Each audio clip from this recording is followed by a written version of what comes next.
warahmatullahi wabarakatuh.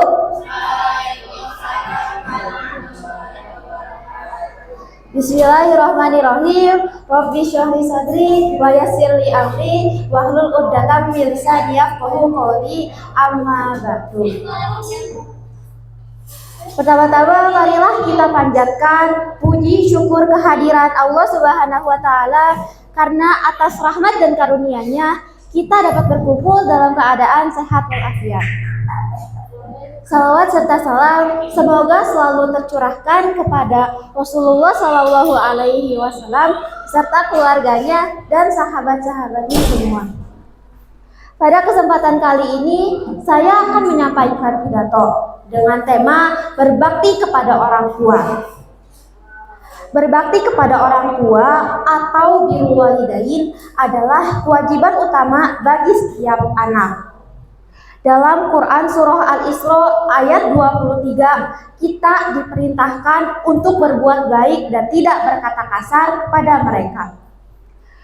Salah satu tokoh inspiratif dalam hal berbakti kepada orang tua adalah Uwais bin Qarni. Ia dikenal karena baktinya yang luar biasa kepada ibunya. Ia mengutamakan ibunya di atas kepentingan pribadinya. Dari kisah ini kita belajar bahwa kesuksesan sejati tidak hanya dilihat dari prestasi, tetapi juga dari bagaimana kita memperlakukan orang tua. Teman-temanku sekalian, berbakti kepada orang tua bukan hanya tentang kata-kata, tetapi juga tindakan nyata dalam kehidupan sehari-hari. Ada 3 contoh. Pertama, menjalankan perintah selama itu baik. Jika orang tua meminta bantuan kepada kita, usahakan segera melaksanakannya tanpa menunda-nunda. Jika belum bisa, sampaikan dengan sopan. Dan jika perintah bertentangan dengan agama, kita boleh menolak dengan cara yang halus dan tetap menghormati mereka. Kedua, menaati larangan. Larangan orang tua biasanya muncul karena rasa kasih sayang. Cobalah pahami maksudnya. Dan jika ingin berbeda pendapat, sampaikan dengan sopan dan tunjukkan bahwa kita bisa bertanggung jawab atas hal tersebut. Yang ketiga, cara membanggakan orang tua sebagai pelajar. Sebagai pelajar, kita bisa membanggakan orang tua dengan cara sederhana namun bermakna. Misalnya, belajar dengan bersungguh-sungguh, menjaga sikap di sekolah, menghormati guru, dan menjauhi hal-hal negatif. Hadirin yang berbahagia, berbakti kepada orang tua juga berarti menghargai pengorbanan mereka, mendoakan mereka, serta menjaga sikap dan ucapan kita. Kebaikan sekecil apapun, jika kita melakukannya dengan ikhlas, insya Allah akan menjadi amalan besar di sisi Allah Subhanahu wa Ta'ala. Amin. Sebagai penutup, marilah kita berusaha menjadi anak yang berbakti dan membanggakan orang tua kita. Karena ridho Allah terletak pada ridho orang tua. Rabbik firli wali walidayya warhamhuma kama rabbayani shaghira. Amin. Demikianlah pidato yang dapat saya sampaikan. Mohon maaf jika terdapat kekurangan. Terima kasih telah mendengarkan. Wassalamualaikum warahmatullahi wabarakatuh.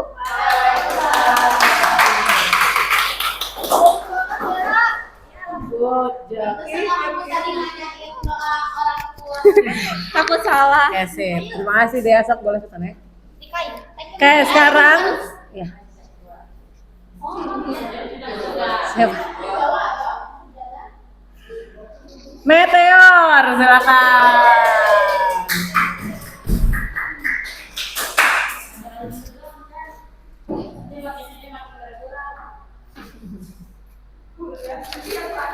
Ya Allah.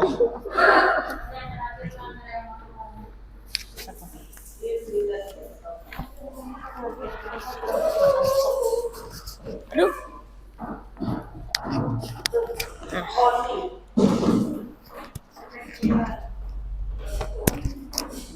Wow.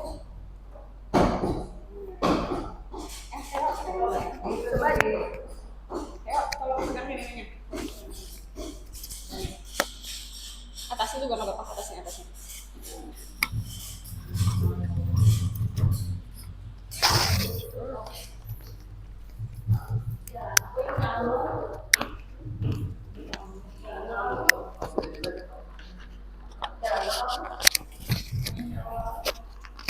Aduh.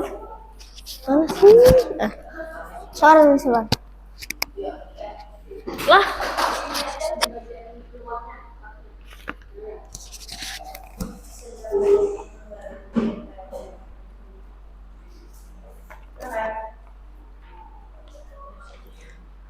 Assalamualaikum warahmatullahi wabarakatuh. Alhamdulillahirabbil alamin. Asyhadu an la ilaha illallah wa asyhadu anna Muhammadan abduhu wa rasuluh. Amma. Yang saya hormati Ibu guru yang saya cintai serta teman-teman seperjuangan yang insya Allah dirahmati oleh Allah Subhanahu wa taala. Pertama-tama mari kita panjatkan puji syukur kehadirat Allah Subhanahu wa taala yang telah memberikan kita nikmat sehat dan nikmat iman. Sehingga kita bisa berkumpul di sekolah ternyata ini. Salawat serta salam semoga senantiasa tercurah kepada utusan Allah Nabi Muhammad Shallallahu Alaihi Wasallam. Teman-temanku yang berbahagia, manakah kalian bertanya, mengapa sebelum sholat kita harus berwudu? Mengapa kita harus suci dari hadas dan najis? Jawabannya sederhana, karena Islam adalah agama yang mencintai dan mencintai keindahan dan kesucian. Rasulullah Shallallahu Alaihi Wasallam bersabda dalam sebuah hadis yang sangat populer, yang berbunyi at-tahuru satarul iman. Artinya kesucian itu adalah setengah dari iman. Hadis riwayat Muslim. Hadis ini bukan sekedar pajangan di dinding kelas. Ini adalah prinsip hidup. Jika kita mengaku beriman kepada Allah, maka bukti pertamanya terlihat dari seberapa peduli kita terhadap kebersihan diri kita. Sebagai seorang siswa, kita adalah wajah dari sekolah kita. Kebersihan diri bukan hanya soal mandi 2 kali setiap hari, tentang kerapian seragam, kuku yang pendek dan bersih, hingga aroma tubuh yang segar. Mengapa penting? Karena saat kita bersih, orang lain akan merasa nyaman di dekat kita. Saat kita bersih, pikiran kita pun menjadi jernih. Sebaliknya, pribadi yang malas menjaga kebersihan biasanya mencerminkan jiwa yang kurang disiplin. Allah Subhanahu wa taala berfirman dalam surat Al-Baqarah ayat 222. Innallaha yuhibbut tawwabina wa yuhibbul mutatahhirin. Yang artinya sesungguhnya Allah menyukai orang-orang yang bertaubat dan menyukai orang-orang yang menyucikan diri. Bayangkan teman-teman, betapa luar biasanya jika kita dicintai oleh Allah hanya karena kita rajin menjaga wudu dan menjaga kebersihan diri kita. Teman-teman yang saya sayangi, mari kita jadikan kebersihan sebagai gaya hidup, bukan beban. Mulailah dari hal kecil. Rapikan rambutmu, pastikan kaos kakimu tidak berbau, dan jangan biarkan ada sampah di sekitarmu.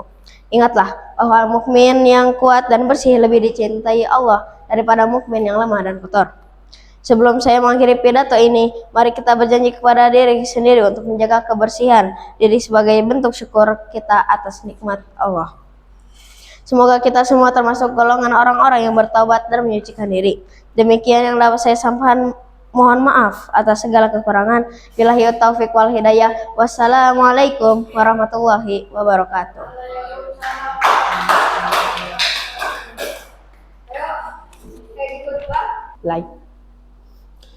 Assalamualaikum warahmatullahi wabarakatuh.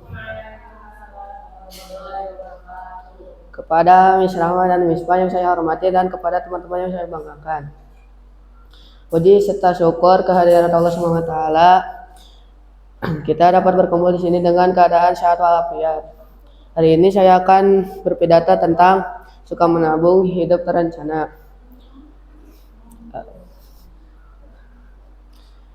Teman-teman pernah mendengar kata-kata dikit demi sedikit lama-lama menjadi bukit. Kata-kata itu cocok ya, sangat cocok bagi orang yang terbiasa menabung. Menabung artinya menyisihkan sebagian uang untuk digunakan di kemudian hari.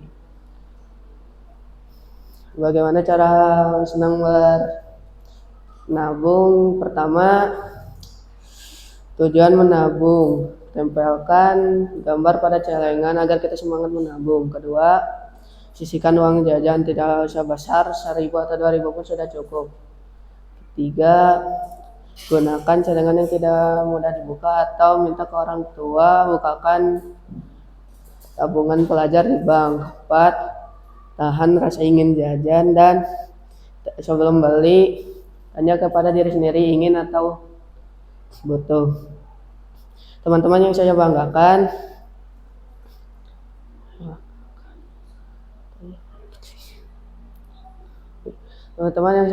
bangsa kita belajar tentang hemat sejak dini. Ada gerakan Indonesia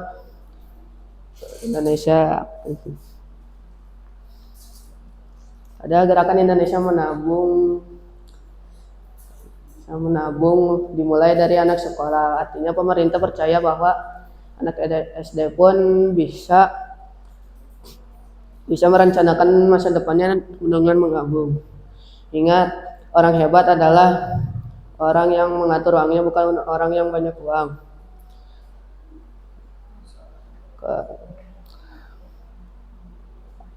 Kalau dari kelas 6 kita sudah terbiasa untuk menabung, nanti saat dewasa kita akan jadi sukses dan mandiri.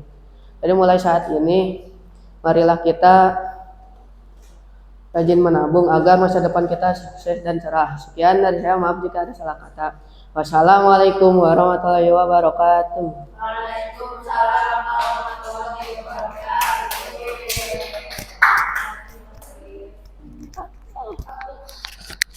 Assalamualaikum warahmatullahi wabarakatuh. Pada ibu guru yang saya hormati dan teman-teman sekalian yang saya banggakan, puji dan syukur kita panjatkan kehadirat Allah Subhanahu wa taala karena atas izinnya kita bisa berkumpul di tempat ini. Pada kesempatan ini saya akan menyampaikan pidato singkat dengan tema jujur dalam usaha, hindari penipuan. Jujur artinya tidak curang dan tidak berbohong. Jujur dalam menjalankan usaha adalah hal paling utama untuk membangun kepercayaan sehingga dipercaya oleh konsumen dan mempermudah dalam mengembangkan usaha. Kejujuran adalah investasi moral yang berharga, yang paling murah dan berharga di dalam dunia usaha. Untuk itu kita harus jujur dalam usaha agar usaha bisa berkembang dan berkelanjutan. Selain kita harus jujur dalam usaha, kita juga harus menghindari tentang penipuan. Karena dengan menipu akan merusak usaha kita sendiri. Dampak yang akan kita rasakan ketika kita melakukan kecurangan dan penipuan dalam usaha kita adalah hilangnya kepercayaan diri konsumen dan nama baik jadi rusak dan usaha kita akan hancur. Demikian pidato saya, semoga ada manfaatnya. Terima kasih atas perhatiannya dan mohon maaf atas kekurangannya. Terima kasih. Assalamualaikum warahmatullahi wabarakatuh.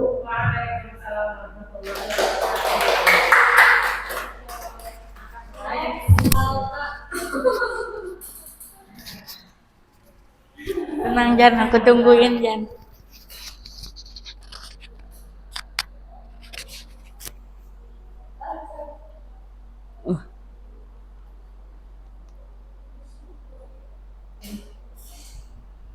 kutungguin Jan.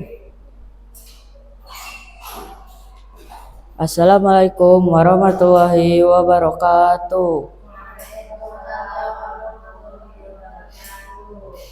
Yang saya hormati wali kelas 6A dan 6B dan teman-teman saya yang saya banggakan.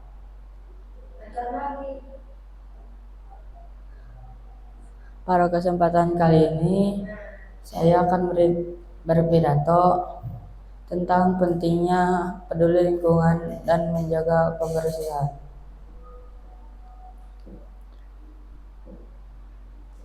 Pertama-tama kita panjatkan puji syukur kehadirat Allah Subhanahu wa taala atas rahmatnya kita dapat berkumpul di sini dengan keadaan sehat walafiat.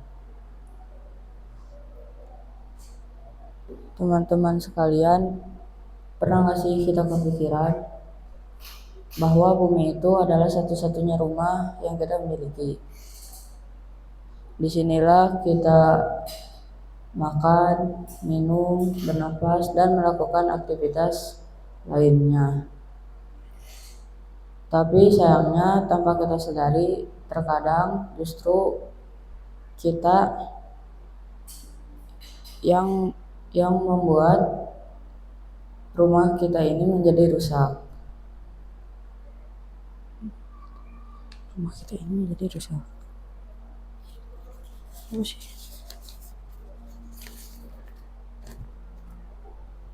Kita sering melihat sampah plastik berserakan, polusi di mana-mana, sampai hutan yang makin gundul. Akibatnya alam mulai protes, banjir, cuaca yang semakin panas menjadi tidak menentu.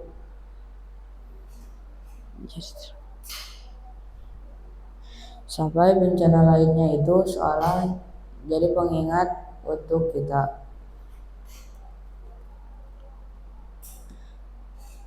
Hadirin yang berbahagia, sebagai umat muslim, menjaga lingkungan itu bukan hanya soal kebersihan, tapi juga soal iman. Pasti kita semua sering mendengar salah satu hadis yang pendek yang sangat populer ini. At-tuhuru syatrul iman. Kesucian atau kebersihan itu sebagian dari iman. Kalau kita mengaku beriman, berarti kita harusnya jadi orang yang paling depan dalam menjaga kebersihan dan kelestarian lingkungan. Bahkan hal sekecil menanam pohon pun dihitung sebagai pahala jariah. Rasulullah SAW bersabda, tidaklah seorang muslim menanam pohon atau menaburkan benih lalu dimakan oleh burung, manusia, atau hewan, melainkan itu menjadi sedekah baginya. Hadis riwayat Bukhari dan Muslim.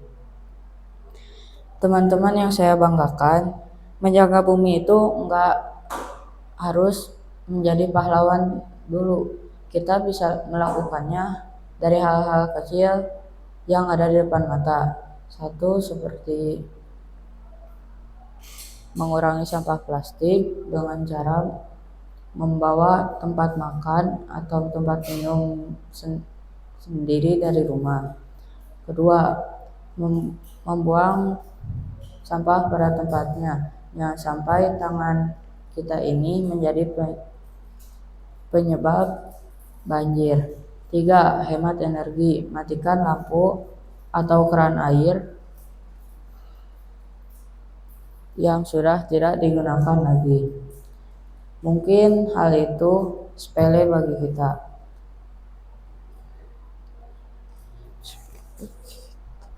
tapi jika kita lakukan bersama-sama dengan konsisten, dampaknya bakal luar biasa untuk anak cucu kita nanti. Pasti kita ingin mereka merasakan udara yang segar dan air yang bersih. Akhir kata, marilah kita jadi peduli lingkungan sebagai gaya hidup, bukan cuma sekedar slogan saja. Mari kita jaga bumi agar tetap hijau dan lestari.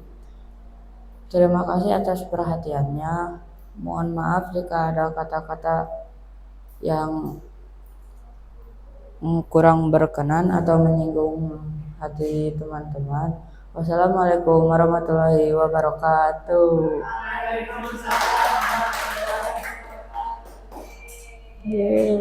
Ayo jangan. Iya, aku nungguin. Enggak, ragu aja.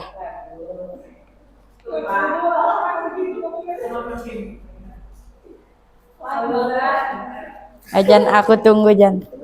Iya. Oh iya.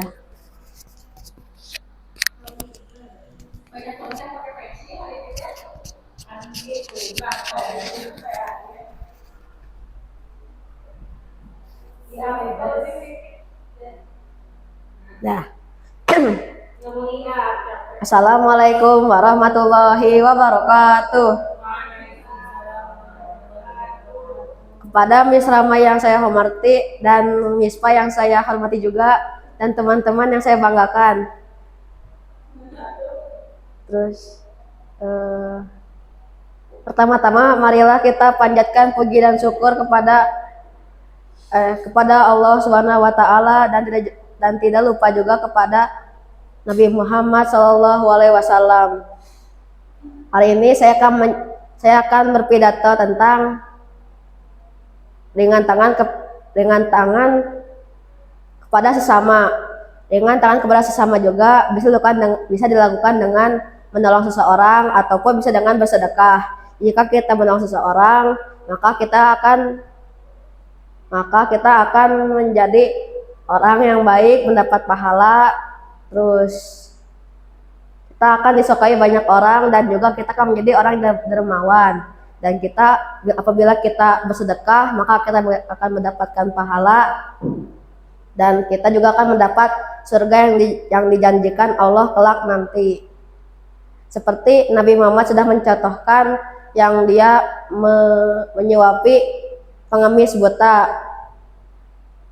Suatu saat Nabi Muhammad sedang berjalan ke pasar, dan dia menemui pengemis buta yang selalu mencaci maki Nabi Muhammad, dan Nabi Muhammad pun menyuapi rotinya kepada pengemis itu. Setiap hari dia melakukannya dengan lemah lembut.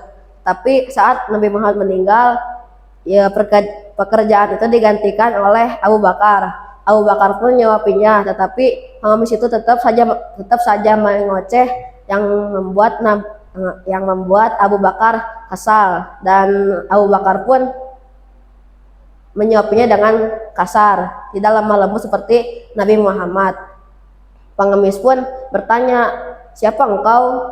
Kau bukanlah orang yang selalu menyuapiku setiap hari." Dan Abu Bakar pun menjawab, "Memang bukan, saya adalah Abu Bakar. Yang selalu menyuapimu adalah Nabi Muhammad." Dan pengemis pun menyesal, dan dia menjadi mu'alaf. Sekian dari saya. Apabila ada salah, mohon dimaafkan. Akhirul kalam. Wassalamualaikum warahmatullahi wabarakatuh.